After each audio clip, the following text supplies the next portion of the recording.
Greetings trainers one and all. As you likely know, each region comes with its own tales and legends, and in the case of Pokemon, many of them are actually catchable. But Kalos is different from previous games because only a small handful of legendary Pokemon can actually be caught. Despite that low number, I know you just can't resist catching them all, so let's see where to find each one. The first you'll come across is the titular legendary Pokemon for X and Y, Xerneas and Yveltal, and it's actually impossible to continue on without catching them. Even if you knock it out, it will simply challenge you to another fight. Fortunately, they are extremely easy to catch, and you should have no problem. Of course, Xerneas can only be caught in X, while Yveltal is only found in Y.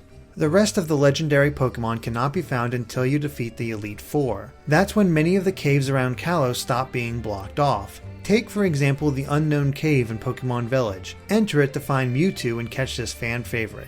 Then there's Terminus Cave. If you work your way to the lowest floor, you'll come across a doorway that leads to Zygarde, the Order Pokemon. Catch it and you'll have found every new legendary in X and Y. But your legendary hunt isn't finished yet. As you travel around Kalos, you'll eventually have a random encounter with one of the legendary birds from Red, Blue, and Yellow. Which one appears is based on which starter you chose at the beginning of the game. Choosing Chespin makes Articuno appear, Fennekin brings out Zapdos, and Froakie summons Moltres. Once you have the initial encounter with one of the legendary birds, it will immediately flee before any options can appear. Afterwards, check your Pokédex. Its location will appear on the map. Now starts the long process of tracking down the bird and having encounter after encounter after encounter after encounter with it. Each time it will flee before you can do anything. 11 times it will do this. But if you can stay patient, it will eventually fly to the Sea Spirit's den in Azure Bay. Enter the cave and the legendary bird will finally stand and fight. Catch it and you'll have obtained every legendary Pokemon Kalos has to offer. It's a surprisingly short quest, but we all know there's many more legendaries out there. When Pokemon Bank arrives, we'll be able to trade up all of our previous catches. Until that day, good luck with your Pokédexes, and make sure to keep an eye on GameXplain as we cover more on Pokemon and other things gaming too.